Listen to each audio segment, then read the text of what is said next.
আসসালামু আলাইকুম রহমতুল্লাহি বারকাতু। আশা করি সকলে ভালো আছেন। সকল জাতির প্রতি আন্তরিক শুভেচ্ছা এবং ভালোবাসা।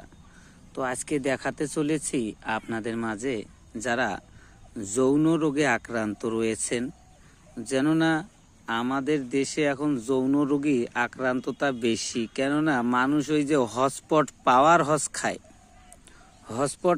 হস খায়, কেননা এই জিনিসগুলো কিন্তু অত্যন্ত ক্ষতিকারক। তো যারা এই ওয়ান টাইমের এই যে জিনিসগুলো খাচ্ছেন, সিরাপগুলো যে কোনো দোকানে, মুদিখানার দোকানে, পান দোকানে থেকে 30 টাকা 35 টাকা দিয়ে নিয়ে খাচ্ছেন, চোখগুলো আপনার এমন হয়ে যাচ্ছে যা আপনি কখনো কল্পনা করতে পারবেন না, যে চোখ ফাটিয়ে যাচ্ছে, রক্ত উঠে, কিন্তু আপনি বুঝতে পারতেছেন না।